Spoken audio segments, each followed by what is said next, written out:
Good evening and welcome to Poland Daily. I'm Konrad Gorliński and this is the news. Prime Minister Mateusz Morawiecki received a visit from the new German Chancellor Olaf Scholz today. Among the topics covered were current bilateral issues and EU issues. The heads of the Polish and German governments also discussed issues related to energy security and the migration crisis on the eastern border of the European Union. This is the first visit of the new German Chancellor Olaf Scholz to Poland, but not the first meeting with Prime Minister Mateusz Morawiecki. Earlier, before Olaf Scholz took the position of German Chancellor, the two politicians spoke at the end of November during the head of the Polish government's visit to Berlin as part of the diplomatic offensive related to the migration crisis. This topic was also raised during today's meeting. This is about German interests. They know that they're the target of the migrants, a sort of final target, and so this sealing of the Polish border is very much in their interest. That's why they're supporting us in this effort. Prime Minister Mateusz Morawiecki announced earlier that he would persuade Olaf Scholz to stop the launch of the Nord Stream 2 gas pipeline and avoid a situation in which it could become an instrument of blackmail against the European Union. Unfortunately, on our own, we don't have much sway in talks with the Germans. Even more so because Olaf Scholz represents SPD, a party that uniformly supports this project, as well as cooperation with Russia. The meeting was also an opportunity to talk about the rule of law in Poland. It's not about the rule of law, it's about whether Poland can lead a subjective politics in the EU in relation to Germany. The rule of law is just a pretext, a punishment for not having a government that Berlin would like and does not rule in a way that would suit Berlin. I fear here that German resistance will prove to be something that we cannot overcome.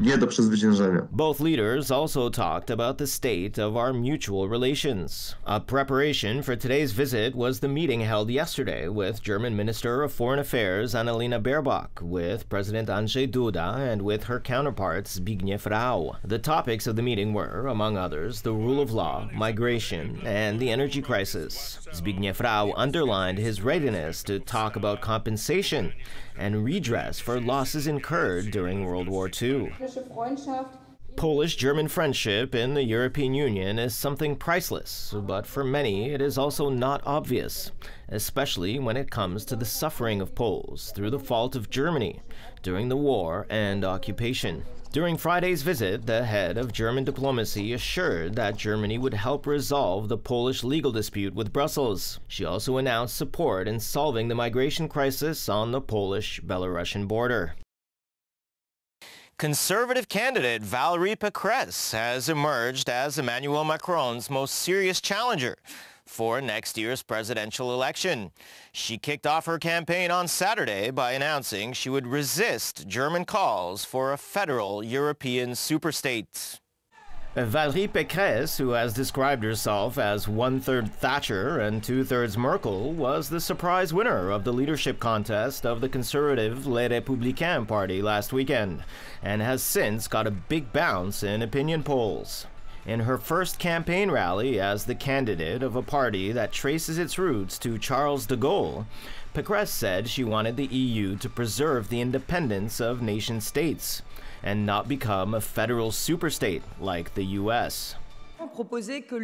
I hear some of our German partners suggest that the European Union should evolve into a federal state. I hear that the rule of unanimity should be abandoned for foreign policy.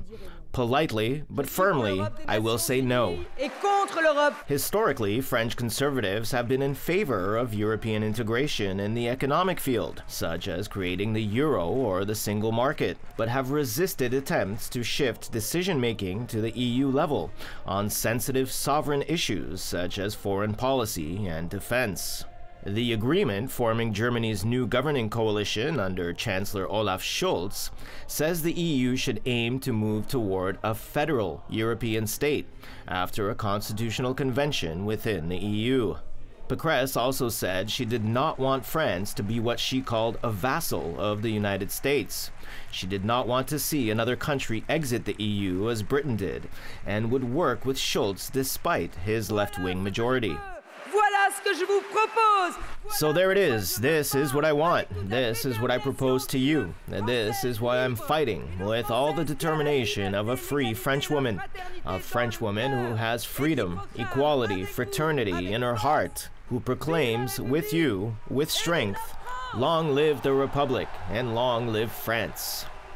Pecresse, who heads the Greater Paris region and was a minister in Nicolas Sarkozy's last conservative government, was cheered by a poll this week that showed she would beat Macron by a 52-48 margin if she reached the presidential runoff in April. The poll was the first to project Macron losing the April 24th second round since Pecresse won the center-right ticket on Saturday. She's vying with far-right contenders Marine Le Pen and Éric Zemmour for a place in the second round, however. Macron has yet to officially declare his candidacy. And Nobel Peace Prize laureates Dmitry Muratov and Maria Ressa spoke to the press in Oslo on Saturday. They were asked about their future paths and the effects their receiving the prestigious prize might have for them. Muratov, editor-in-chief of Russian newspaper Novaya Gazeta, and Ressa of the Philippines, co-founder of news site Rappler, were jointly awarded the prize in recognition of their fight for freedom of expression and received their awards at a ceremony at Oslo City Hall on Friday. I don't know how receiving the Nobel Prize will turn out for me, for the newspaper. But I understand very well, I told you, that every word said after receiving this award has much more weight. So one needs to think very seriously before using such an influence. But we will try. Also, in his address at the ceremony, Muratov said journalism in Russia was going through a dark valley, with over 100 journalists, media outlets, human rights defenders, and non-governmental organizations having been branded foreign agents. Ressa said she and Rappler would concentrate on covering the elections in the Philippines next year. So as Rappler, we are already focused on coverage, on making sure that the facts reach people. You know, it's I call it the Avengers Assemble moment. You know, anyone with superpowers, come on, we have to come together we must protect our democracy. So I'm focused on that.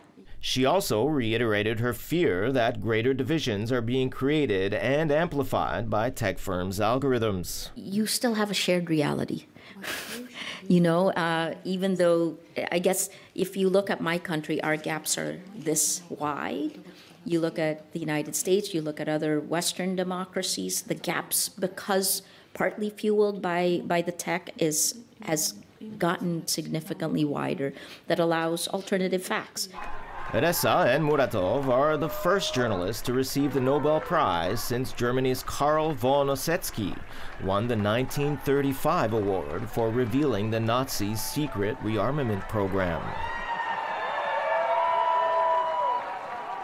And finally, thousands of Argentines flocked to the streets of Buenos Aires yesterday afternoon to reject yet another possible agreement between the Argentine government and the International Monetary Fund, the IMF, which would refinance multi-billion-dollar debts that Argentina's government has run up with the institution. As usual, thanks for tuning in with us this evening. I hope you stick around for Poland Daily Business, Poland Daily Weather, and other programs. But from me, it's have a great week ahead.